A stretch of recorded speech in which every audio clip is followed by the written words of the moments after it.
Are you a podcaster? Maybe you've got that big idea and you're looking for a network to join. The multi-award-winning Ozcast Network can get your content to eyes and ears all over the world. Join now for the first month free, and you could be featuring this sound at the beginning of your podcast. Ozcast. Simply head to ozcastnetwork.com for details. The Catchalorette and friends want to acknowledge that this podcast is recorded and edited on the stolen lands of the Kaurna and Peramunk peoples.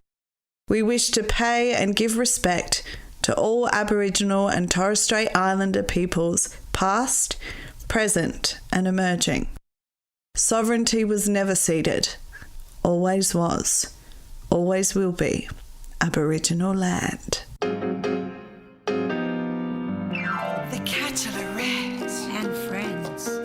From first love to happy ever after. What's that? From dating to dick pics. Oh my. Oh no! The Catchalorette and friends.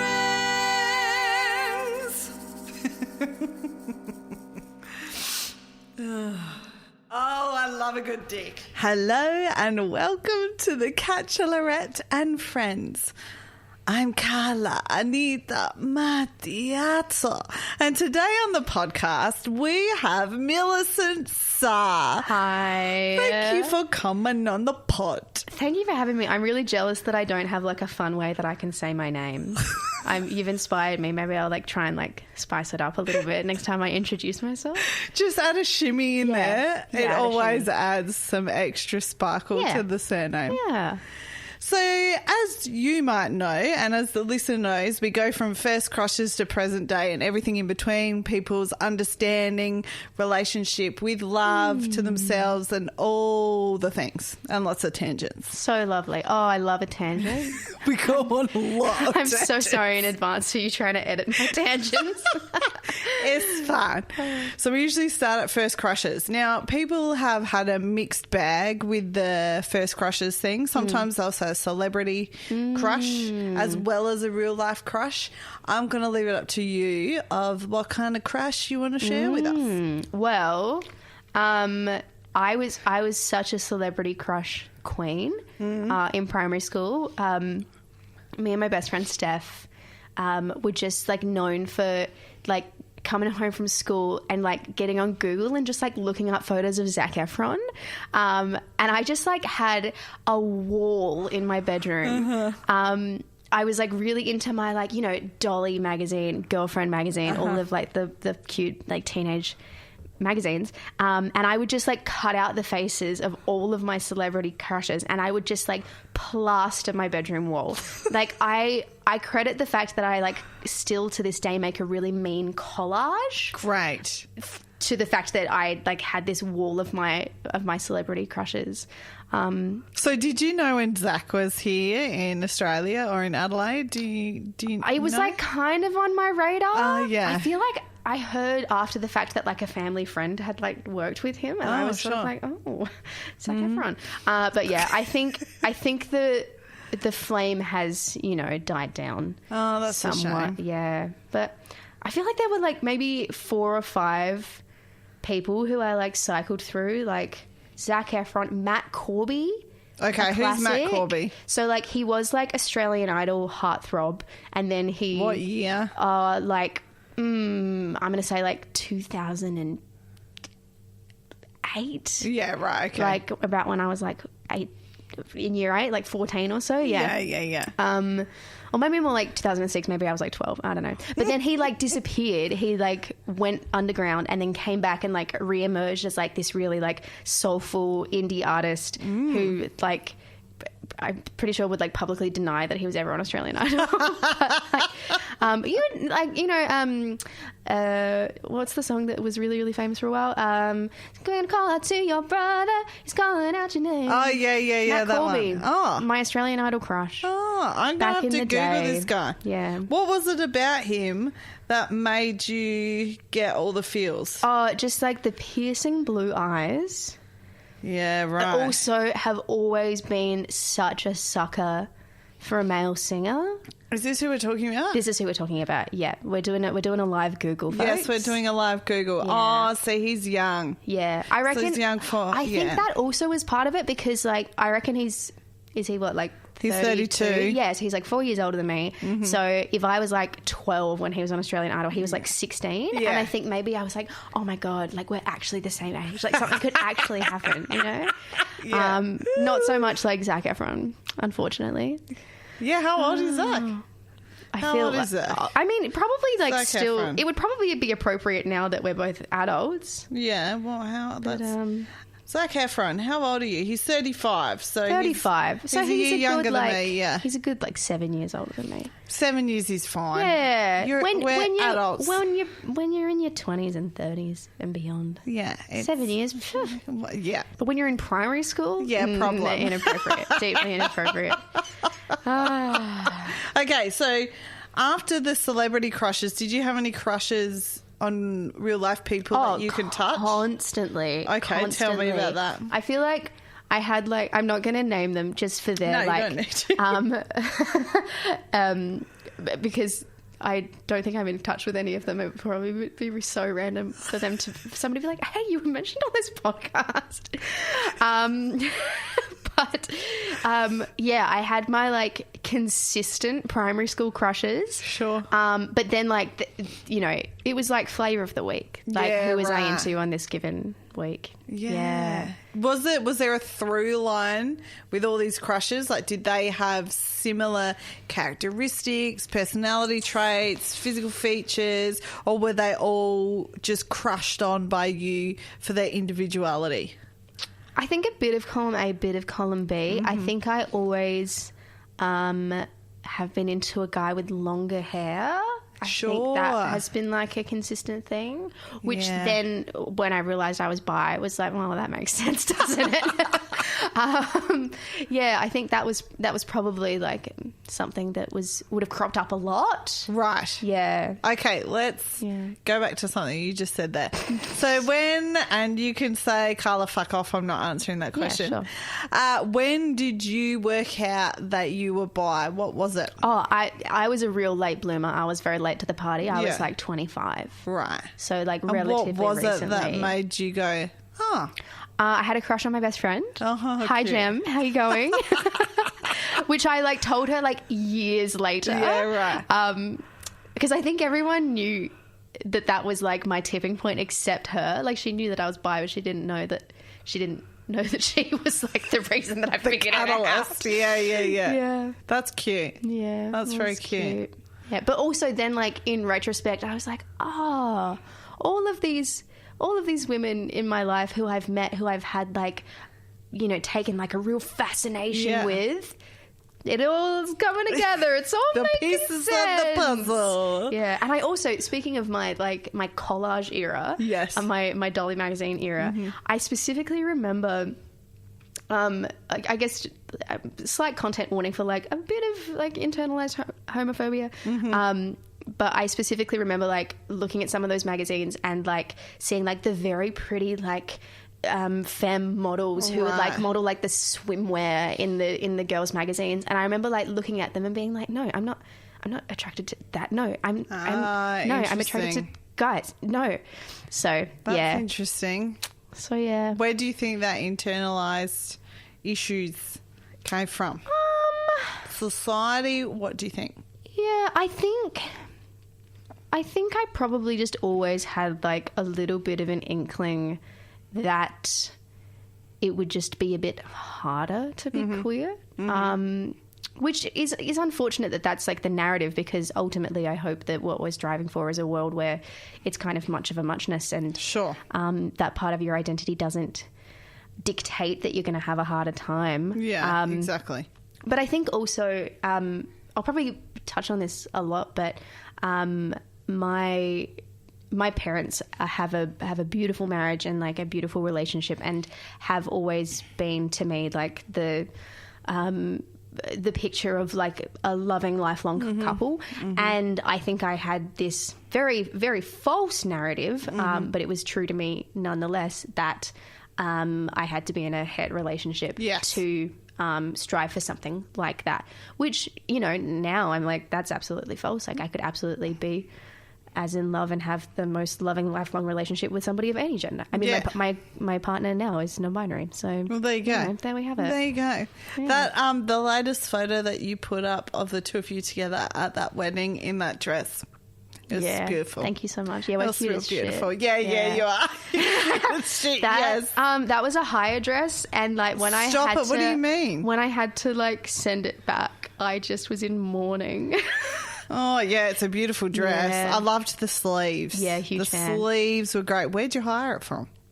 So it was from a website called All of the Dresses. Oh my gosh, do you want to hear a devastating story though? Uh-oh. Tangent Okay, alert. go ahead. So I had my eye on this dress for ages, and I was like, that's what I want to wear to Jess's wedding. Jess is my partner's sister. Hi Jess, love you. Cute. Had my eye on this dress, found it on sale online as like an ex-rental dress. Oh. And it was super cheap. Like, it was, I reckon the retail price is like $500 or something. Yeah, right. And it was like on sale for $200, and they had it in my size, and I was like, oh my God, this is too good to be true. And some of the places I'd been looking to hire it from was more expensive than for me to buy it outright from this site. And I was like, oh my God, that's perfect. Yeah. That's perfect. We all know this has a sad ending because I just told you it was a hire dress.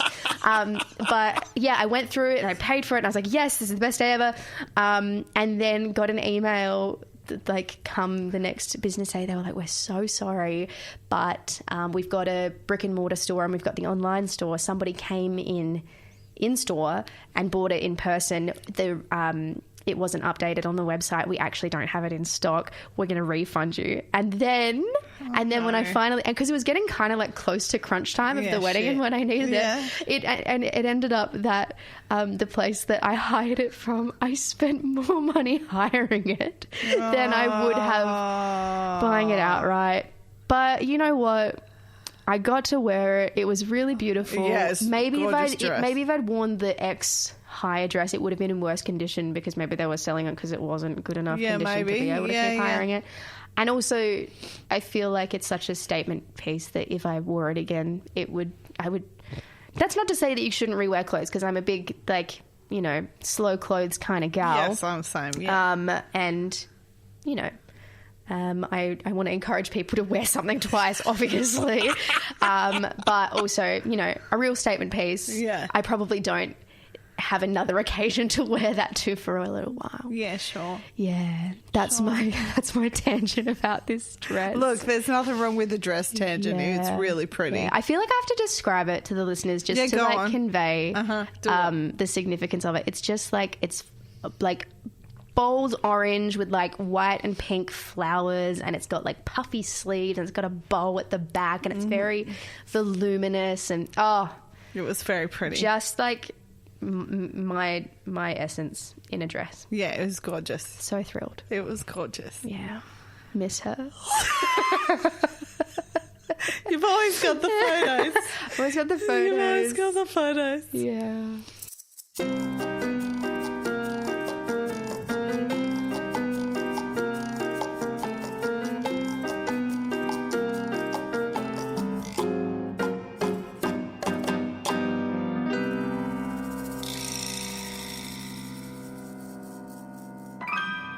From crushes, what was your high school romantic life like? Oh my goodness. I was just the girl who was like constantly in a relationship, which I like roll my eyes at that now. I don't know. Just hopped from like boyfriend to boyfriend in high school. Mm-hmm. I think there was one point where I was like single for an entire year, and that was like a big milestone. Yeah, that was year 12 for me. Yeah.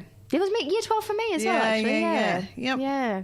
It was a running gag, and I'm so embarrassed about this now, but it was definitely a running gag that I would like break up with somebody and then like immediately start going out with someone else. What do you mean by immediately though? Like, I think the closest was like a week, maybe. Yeah, sure. Like queen of the rebound, you know?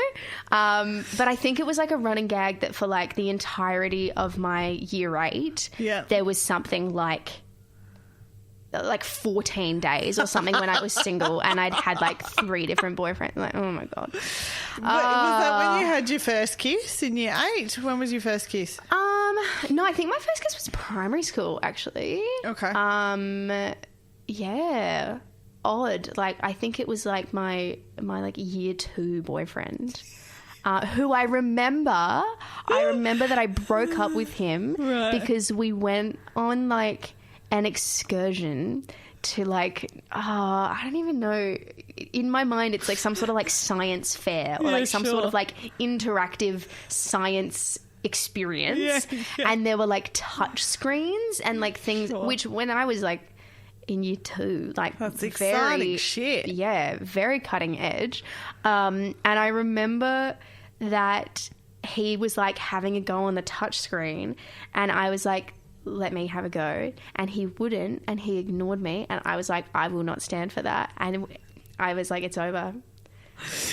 That was it. Yeah, that was it. You didn't let me use the touch screen. That was it. So just letting everyone know, high standards. Yeah. You got to share. Yeah, you got to share. You do. Is there anything in high school that you look back on in regards to relationships and dating where you go, why the fuck did I do that?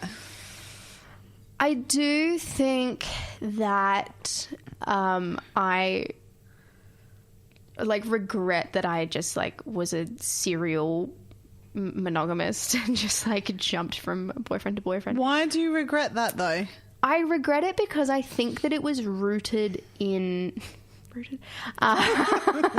terrible. I think that the origin of that was that I had this belief that I had to be in a relationship to like prove my worth, you know, that I had to be like adage, that I had to be desirable and I had to be wanted by someone for that to like reflect my inherent worth, which like obviously I now objectively am like that is absolute trash, but like I still feel that belief like creeping in sometimes and I hate it, but I really think that comes down to like the rhetoric that little girls are and conditioning, taught. Conditioning 100%. Like we just through the media that we consume and through the stories we get told through, you know, pop culture and mainstream media, advertising, like every chick flick rom-com that we ever watched growing up. Yeah, correct. We just fed this story that that we'll know that we're worthy when a man chooses us. Yes. And I think that I just had that so ingrained in me that I lived it out. And I just wish I had taken a little bit more time to be critical of that. But I was a teenager. Yeah, but that's where you learn. Like, exactly. That's where you learn all that stuff, and you wouldn't have that hindsight perspective now if you didn't do those things.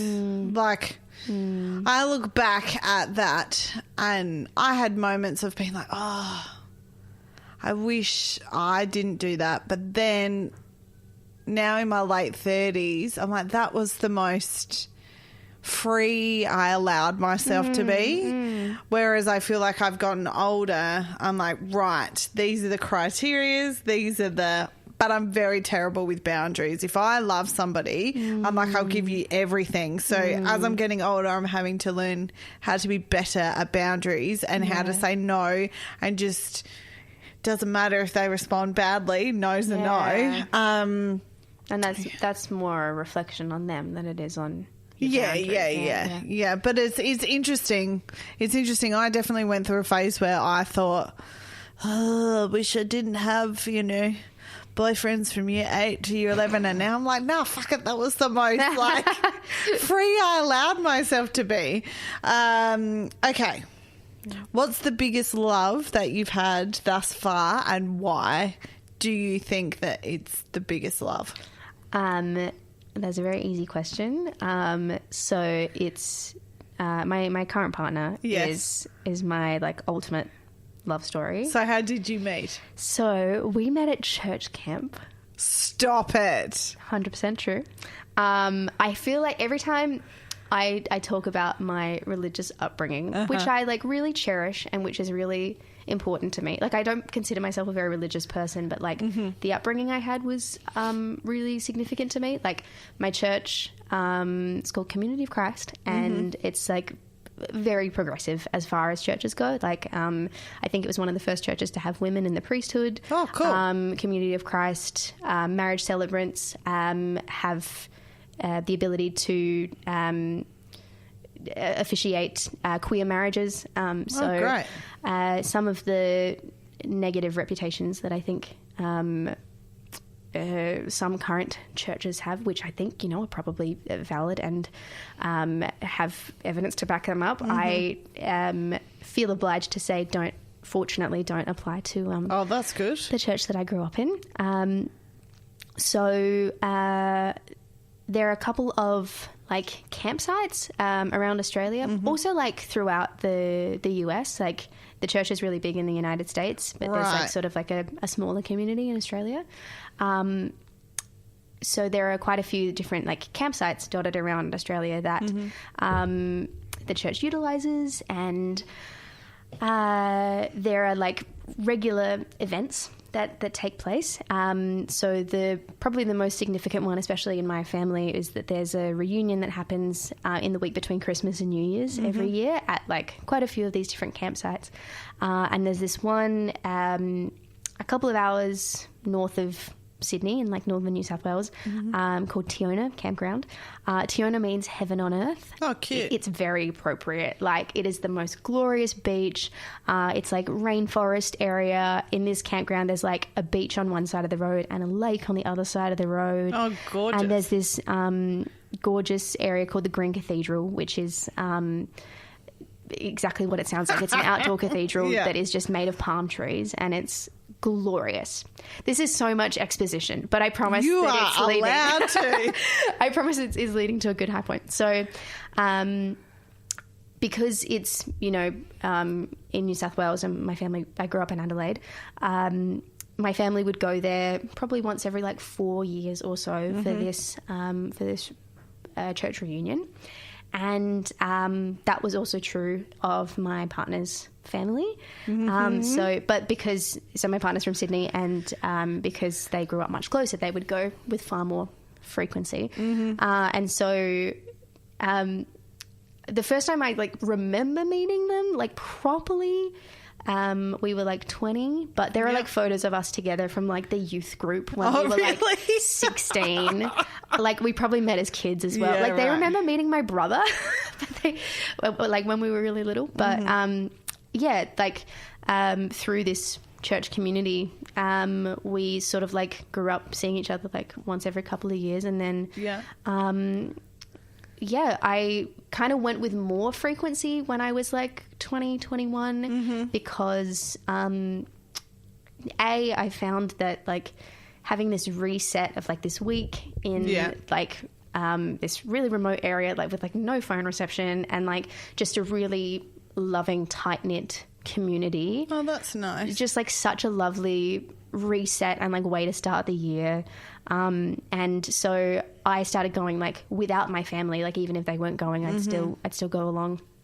And yeah, there was one year that the two of us found ourselves there, and we were like, all right. So we were 21 at the time. And yeah, just like fell very, very fast, very quickly. Like we like had this like shared community, but we also kind of like figured out very quickly we had like very similar values, very similar like interests. And so when we were 21, we entered into a long distance relationship after like literally just this week of being together, and like pretty much instantly we were like, yeah, this is it, you're my person. Like it was like very hard, it was very fast. Like I remember writing in my journal on the flight home after this week with them, I was like, I'm pretty confident that like I am like with the person I'm meant to spend my life with. Yeah. Like it was like just instantaneous. But we were 21 and we got into a long distance relationship. And then they'd also planned to move to Canada. Yeah, great job. Yeah, cool. Cool. So like things just like went pear-shaped very Timing. quickly. Yeah, we were 21. We didn't know what we were doing with our lives. We were like states apart and then we were countries apart. And things just really, really disintegrated.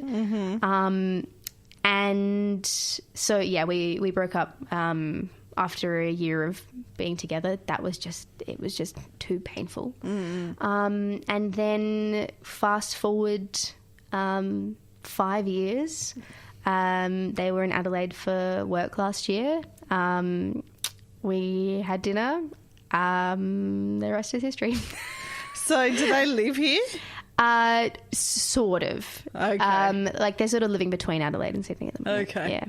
Yeah. How's that going? Yeah, like pretty good, pretty Yeah, good. Like yeah. it's so much easier to do long distance, A, when it's the same country, B, when you're 28 and you actually can like afford to see each other. Yes. And also like when there's an expiration date, not of the relationship, of the long distance. Yes, yeah. So they were here for all of Fringe season. Oh, nice. So that we were like essentially living together for like a couple of months then. Great. And yeah, all of their stuff is here. Like they're going to move back within a few months. So Fantastic. That's yeah. exciting. So that's the big That's a love nice of my life. story. I like that Yeah. story. How it happened and then went overseas. Yeah. That's nice. Yeah, they like That's to nice. say we just had to take 5 years. Yeah, 5 years. Yeah, 5 years. Yes, 5 years. Yeah. Okay, now that you've shared your biggest love, I've got some new questions that I want to test out on I'm you. nervous Possum. about the questions. Okay, what do you value most in a relationship? Oh, that's really nice. I think I really value being able to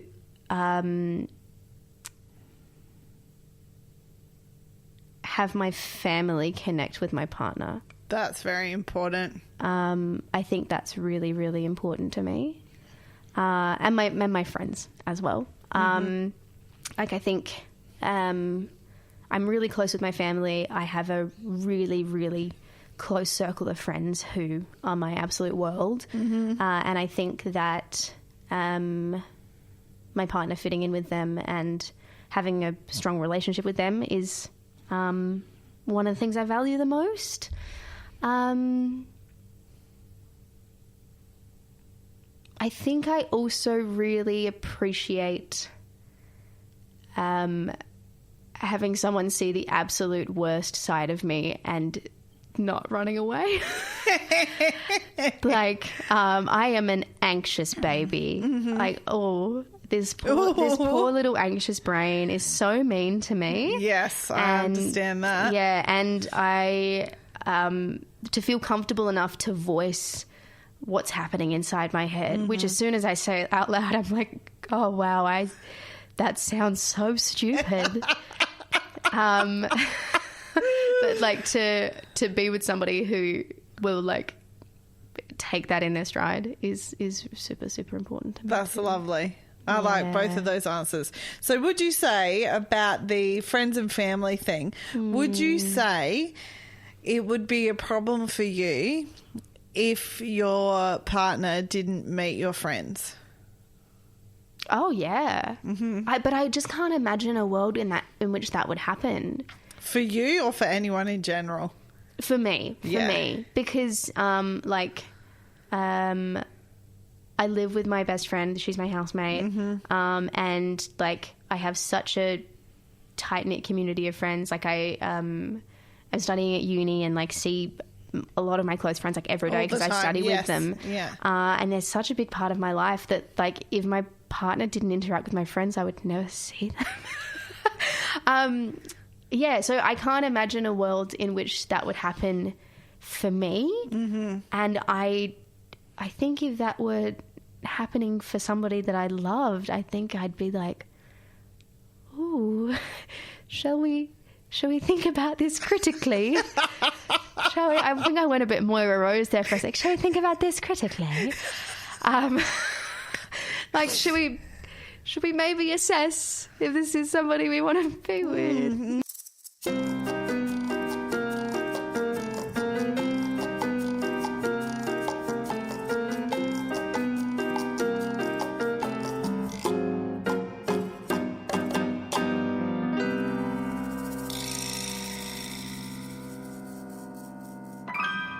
What qualities are most attractive to you in a partner? Definitely, how do I put it into words? This is the thing that I love most about my partner. Like, being the person who, when they can see that somebody is excluded or doesn't feel comfortable or doesn't feel safe, being the person who will actively go out of their way to include somebody, make somebody feel comfortable, make somebody feel at ease. That quality is phenomenal. It's something that I try to do, but I'm not very successful at. I feel like it takes a lot of guts to be the person who will break away from the pact and be like, I can see that this other person is struggling. I'm going to take them under my wing. And yeah, that is the quality that I love most about my partner. That's lovely. I think also emotional vulnerability. Yeah. That's rare too. Yeah. Yeah, I think that's really important to me. Yeah. What's your favourite thing about being single when you were single? I don't know if this is going to sound fucking full of myself, but I think that when I am single and I make big strides and accomplish goals,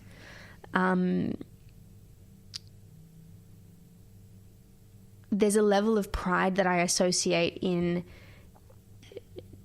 knowing that I did that solo. Yeah. The things that I've achieved when I've been single. I just take a little bit more pride in the fact that I did them fully myself. I don't know if that's conceited to say. No, that's fine.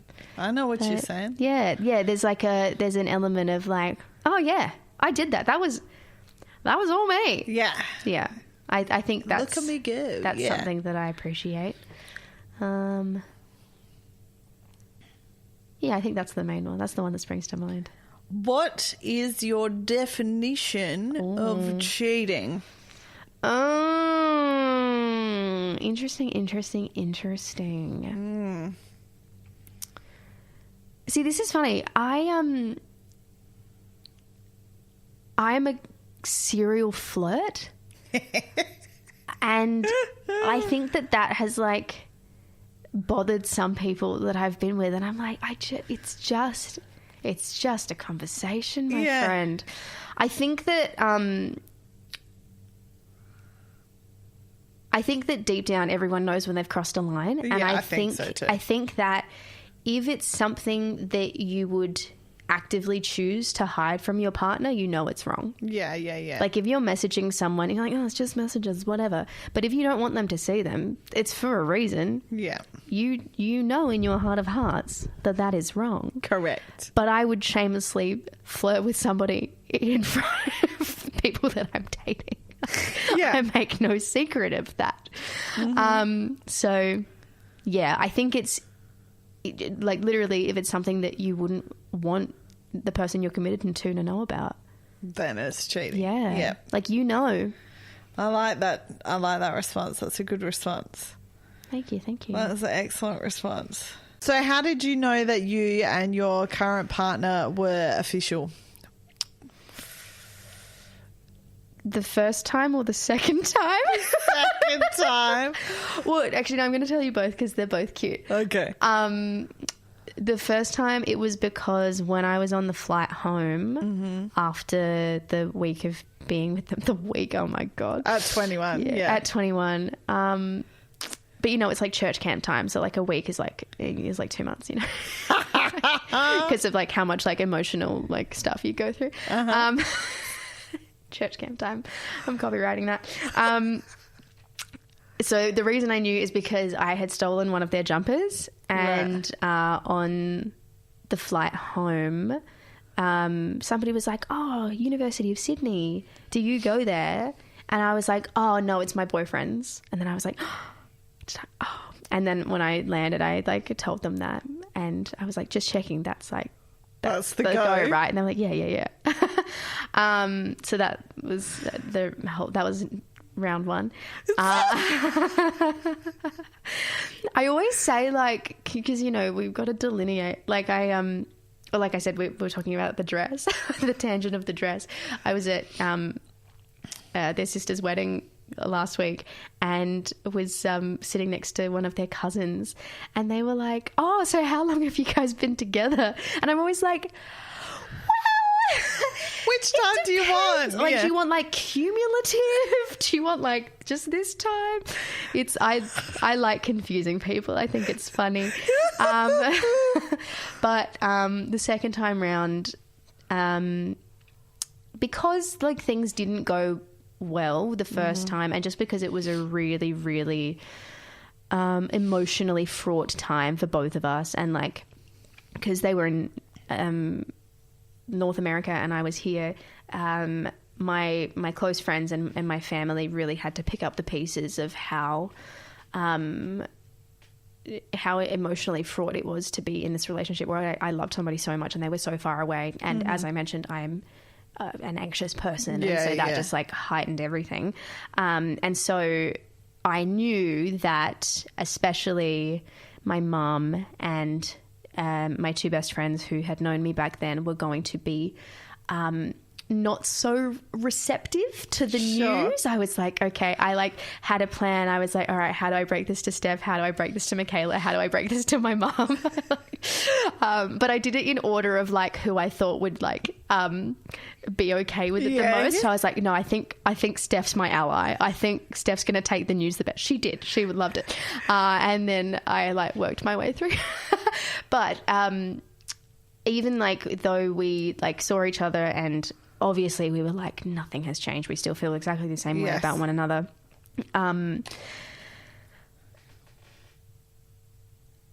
Where was I going with this? There was definitely still an element of, should we be doing this when we know it's going to take a lot to convince our family and friends that this is the right decision? And so I think we were kind of like a little bit still up in the air about it.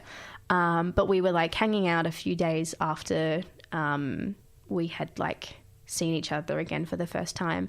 And we were at Peter Rabbit Cafe on Hindley Street. Yes. Love that place. Gorgeous. Would recommend. Shout out. Maybe get a sponsorship for the podcast.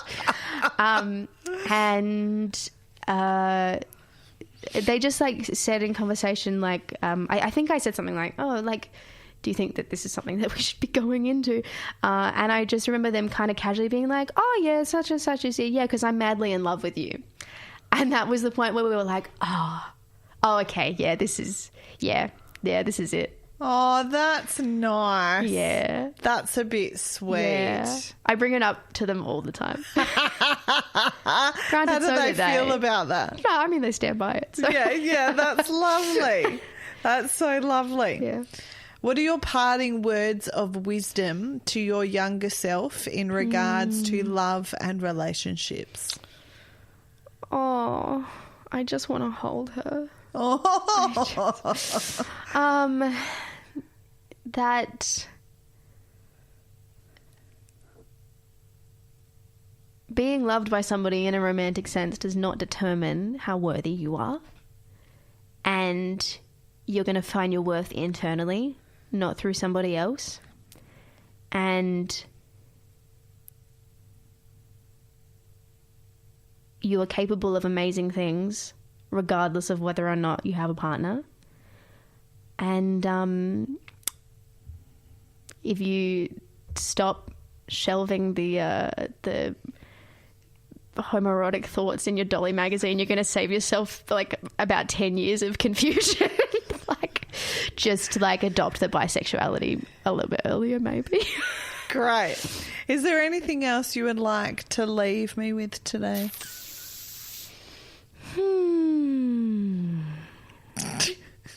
The way you're looking at me, Mim.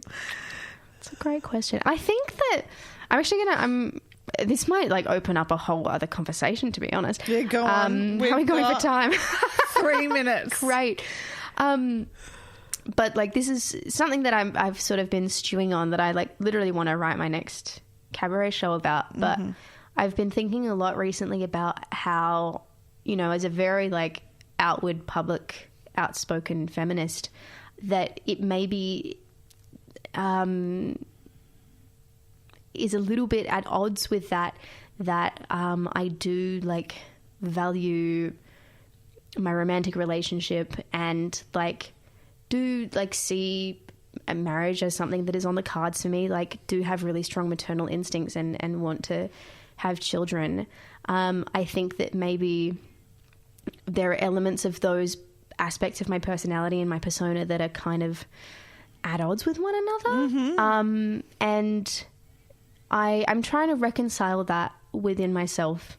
And so, and I think the way that I'm doing that is by trying to strip back the conditioning and go, do I want these things because there's something that has just been expected of me as a woman, as somebody who, you know, not to bisexually erase myself, but like has the capacity for like het relationships.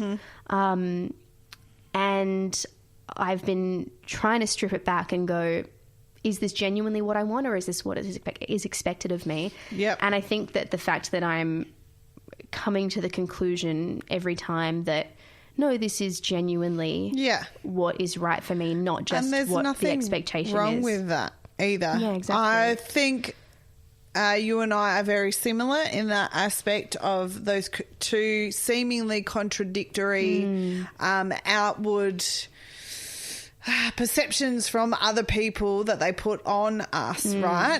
Because I know I have family friends, for example, that are surprised that I want marriage and children because of how independent, strong, hardworking, focused, driven that I am. I don't think have taken the time to get to know the softer, gentler side of me. And I've had to be hard because it's just me. I haven't. It's what makes you you. Yeah, and I haven't had, unfortunately, in my life, there's been circumstances where it's just me and my dogs, right?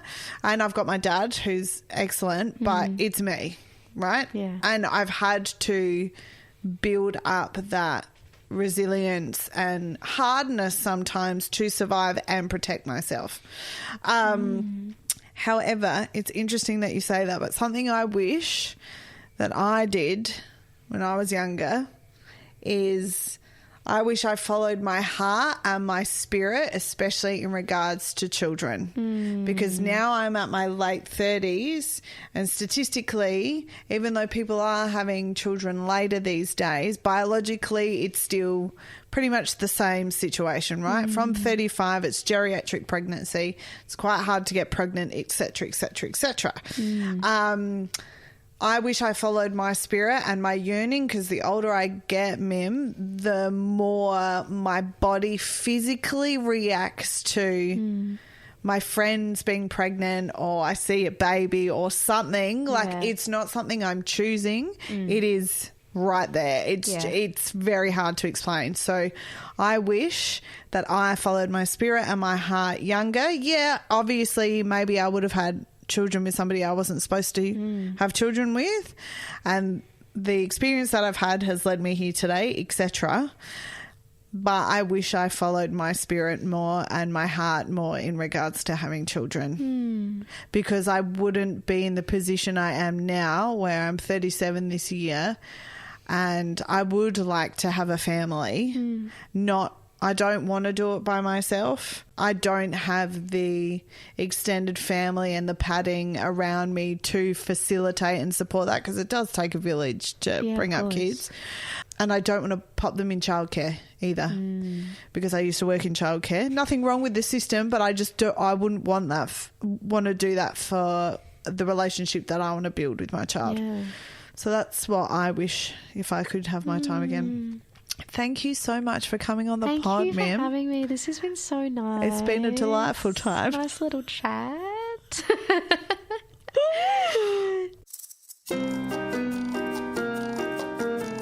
Catchalorette, with friends near and far, from heartache to catfish and sex toys. The Catchalorette and friends. See you next time, if you dare.